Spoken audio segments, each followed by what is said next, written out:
Conseil des ministres Oyo et Salemaka chaque vendredi et si kawapi quelques problèmes liés na économie sociale et sécurité et solo la makana gouvernement mobimba Oyo wapi premier ministre Jean-Michel Sama Lukonde a président Kayango lelo et Salemaki pe tokozongela yango na ba édition ya mikolo ezali koya et sengeli koye bake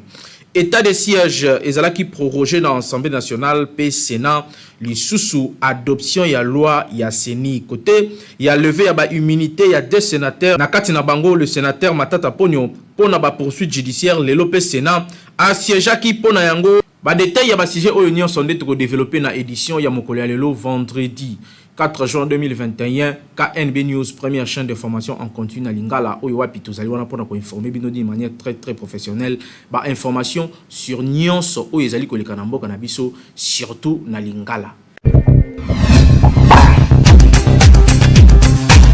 Ministre ya santé Jean-Jacques Mbungani Mbanda a déclaré que depuis le lobby troisième vague ya COVID-19 oyeye lisusu makasi na kati ya République démocratique du Congo ezali très dangereux na bongo bazali ko senga na ba congolais nyonso ba mi batela puisque progression nango ezali makasi baka e bakisami lisusu na ndenge ya kosakana te awa na Kinshasa o ezali considéré lokola épicentre na yango ba sengi na population ba doubler vigilance pe respect ya ba geste barrière oyo to komaki kutu déjà ko bossa na yango c'est-à-dire lokola kashine et sengeli ko zongela kakolata yango respect à distanciation pe ba lave main et zonga zonga na ba balabala na ba wenze na ba hôpitaux partout na ba école et sengeli zonga pour être troisième vague oyo eye na ndenge ya mabe et sengeli congolais nyonso na kona ye à se protéger pe à protéger muninga na ye. Le 12 juin ezali décrété lokola journée ya solidarité pour la population ya Goma ezalaki bongo décrété na premier ministre Jean-Michel Sama Lukonde pour la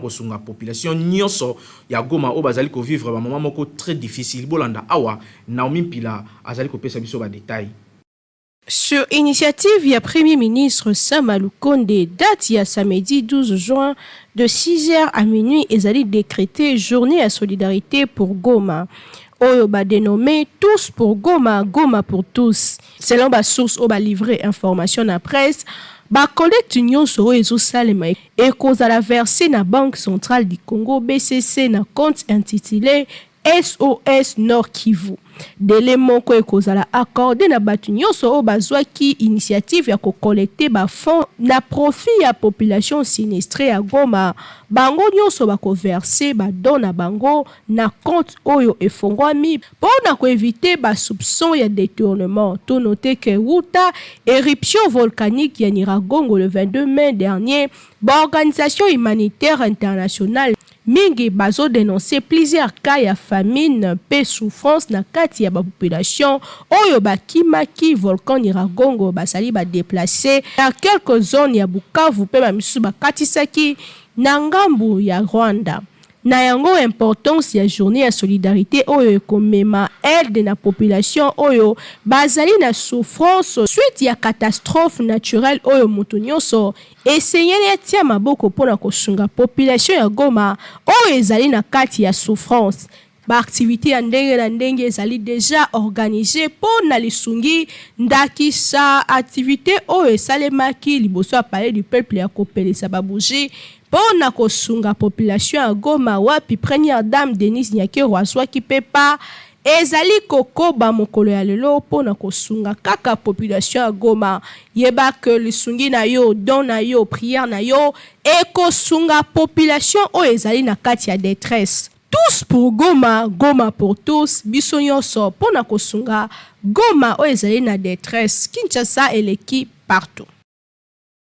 Na Sénat ba adoptaki loi sur prorogation ya état de siège na partie STRP démenti du Congo kasi. Côté à lever ba immunité pour na deux sénateurs oyo bazali poursuivi en justice, Merveille Mobende azali ko pesa biso ba détail awa.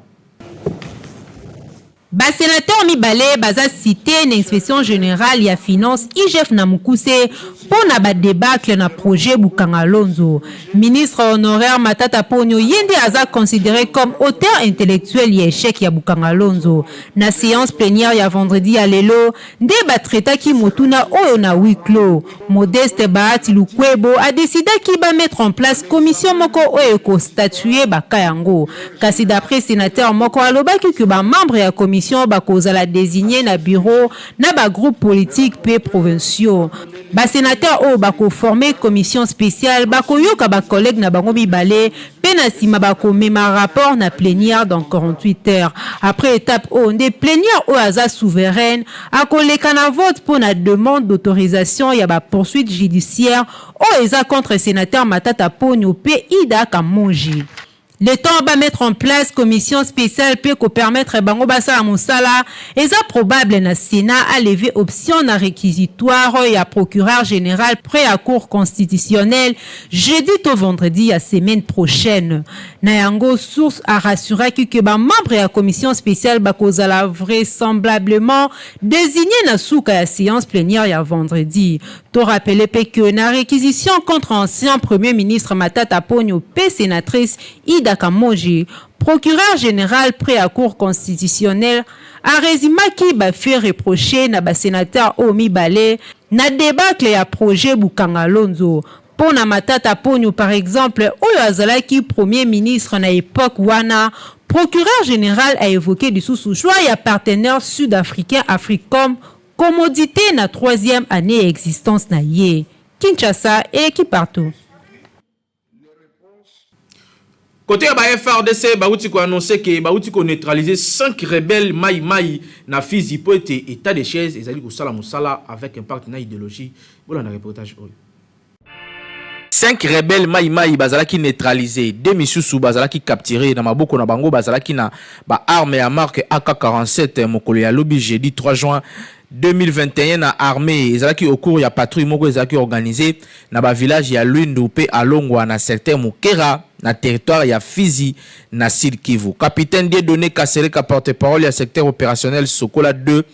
sud ya Sud Kivu ya armée nde azali ko livrer information au na presse locale mokolo ya lelo vendredi 4 juin 2021 a renseigné que ba combattant Mai oyo bazali ko semer terreur pe désolation na ba village ebele ya Sud Kivu.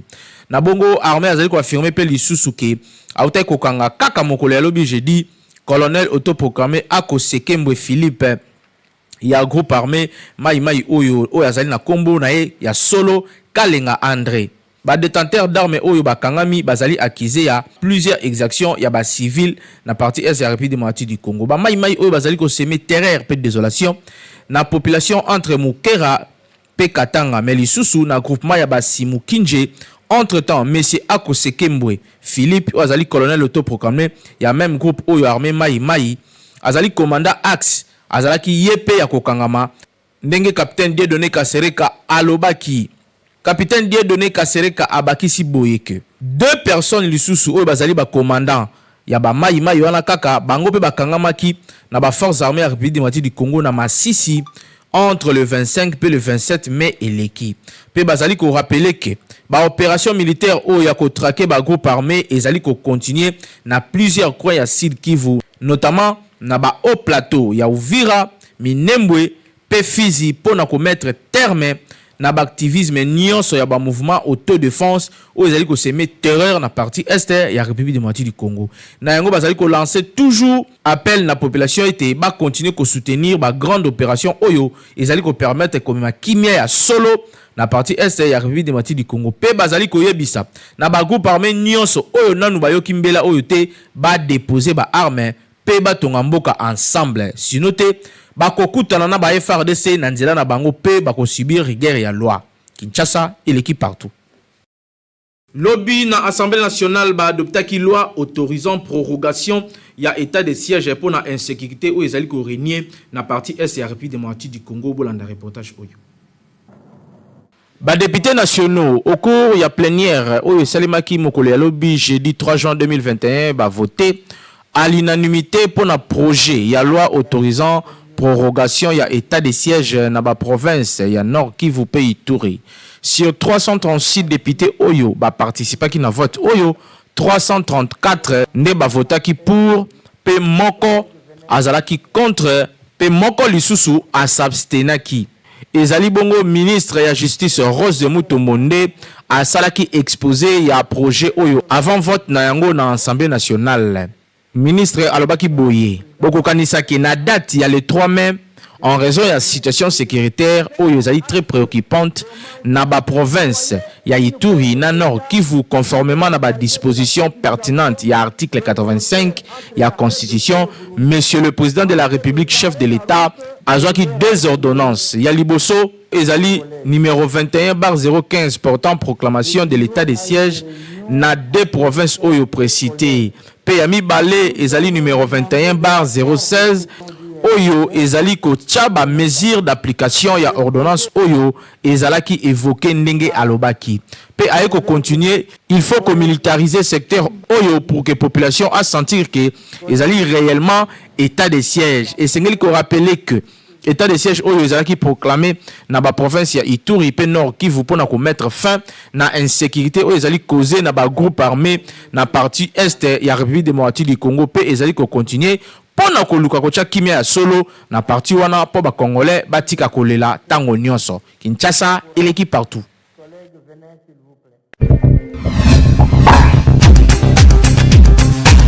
Beltesco, toujours partenaire idéologie, a continuer à servir la population congolaise à Tchilibino na marché Poto Blevita, Soukanagu, Bana, Namikolo, Baleli en danger. Kaka ndenge amesana na ye kosunga population congolaise Beltesco aye lisusu na Blevita. Blevita oyo ezali potopoto kitoko riche en protéines pe vitamines. Sachet moko kaka ya pamba ya Blevita eza na essentiel ya ba éléments nutritifs nécessaires pour le développement pe kokola kitoko ya mwana na yo yoka. Blevita oyo eza mélange ya 4 types ya farine. Lokola farine ya masangu oyo ezali riche na ba nutriments ya énergie. Farine de bleu riche na ba vitamine B1 pour le système nerveux. Farine ya loso riche na fibre pour la digestion moko ya malamu. Farine ya soja riche na oméga 3 pour le développement ya kitoko pe pour na cerveau ya mwana na yo na misu. Kobo sanate ba tchepe miliki na kati pour na calcium oyo ezali nécessaire pour le développement ya mikuwa. Poto Blevita ekopesa énergie pe makasi na mwana na yo chaque jour pona kosaka na kitoko. Poto oyo bozomona Blevita ezali pe bilei kitoko pona mikolo. Ya monde. Mais là poto Blevita pona kobatela pe kokolisa mwana na yo kitoko. Beltesco vraiment mosungi ya mboka. Kinshasa eleki partout.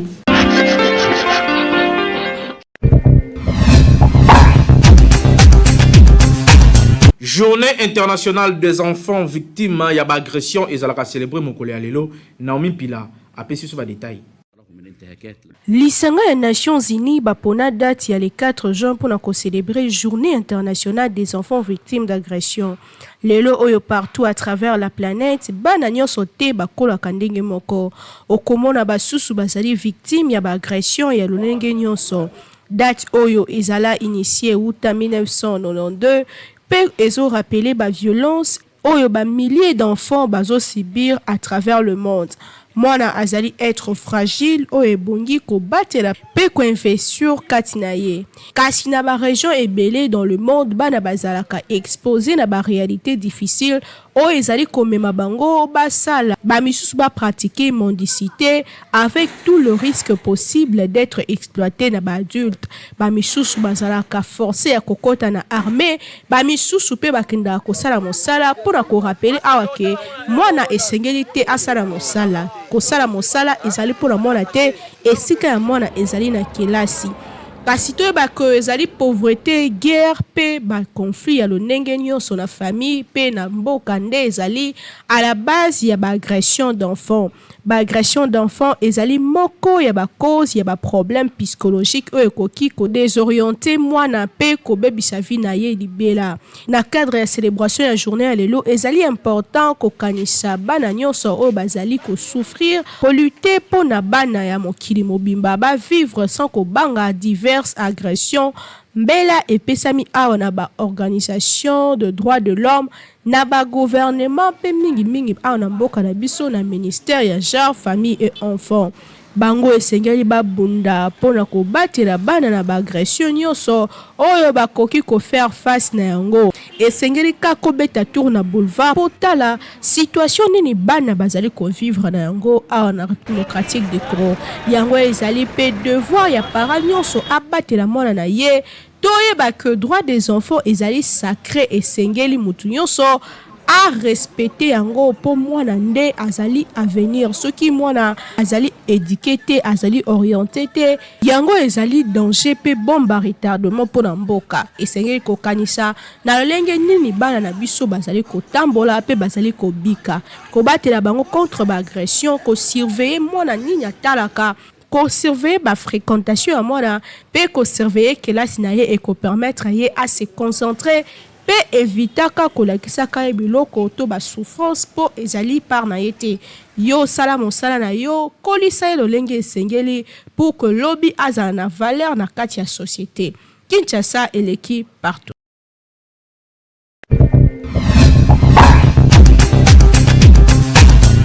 Est-ce que ezali normal topé obligatoire na ndeko mwasi soki abali amema leki na ye ya mwasi pona kosunga ye population congolaise ba réagir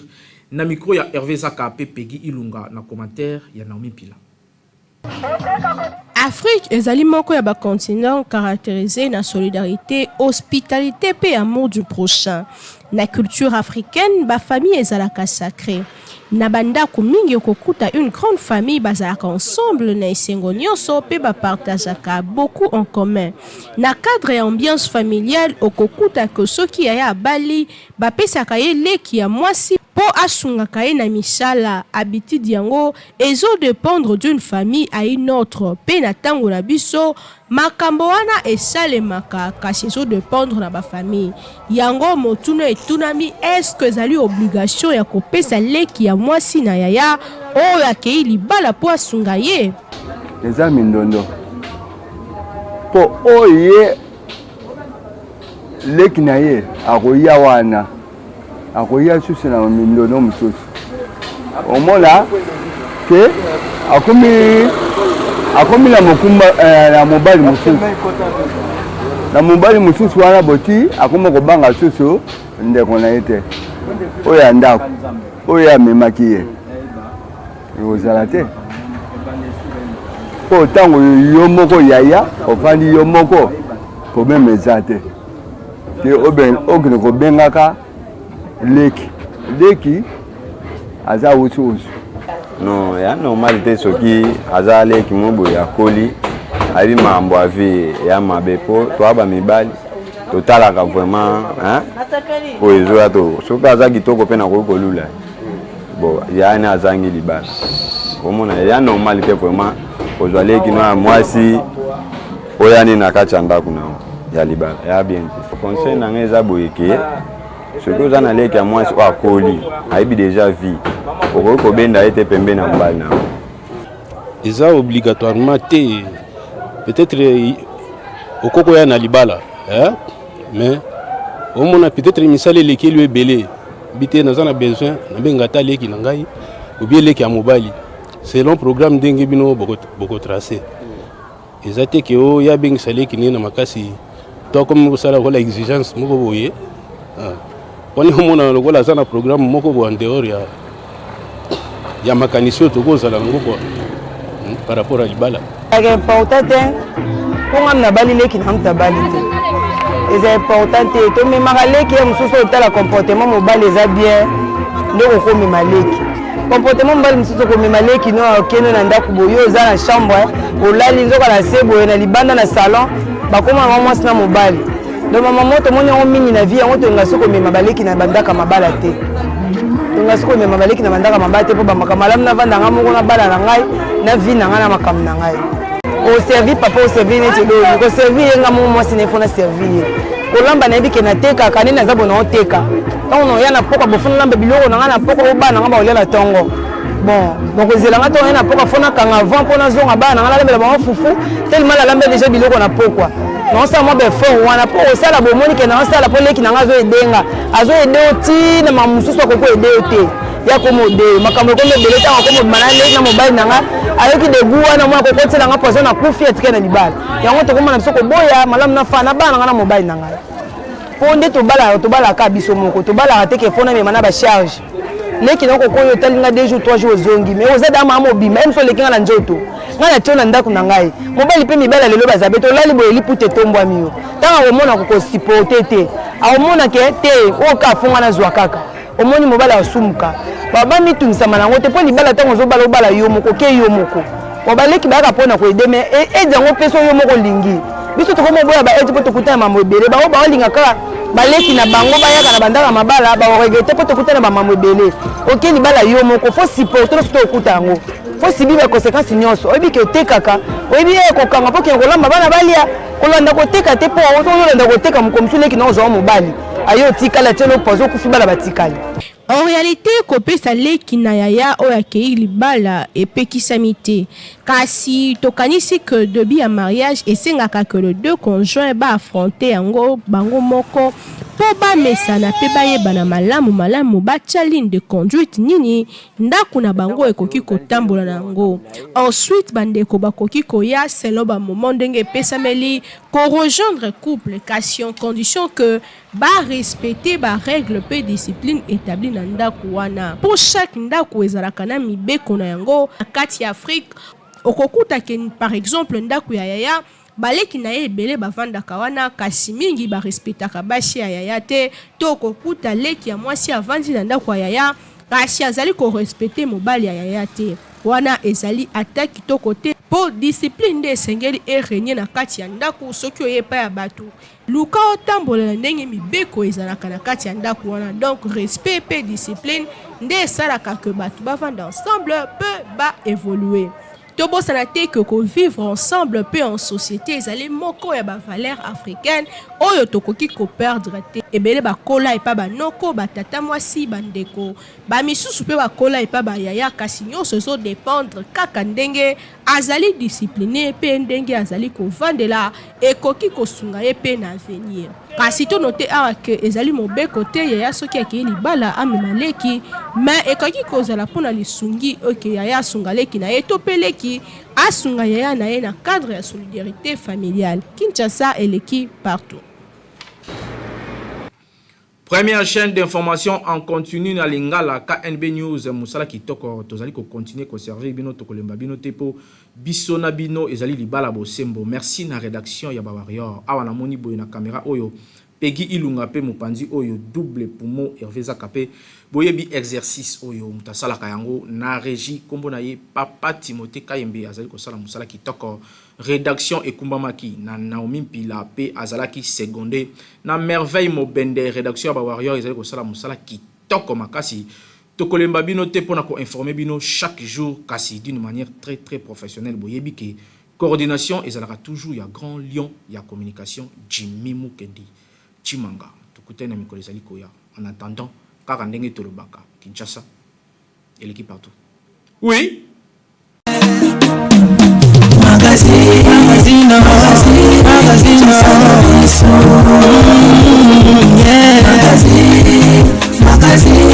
Kinshasa na biso réalité ya bana ki réalité ya bana kino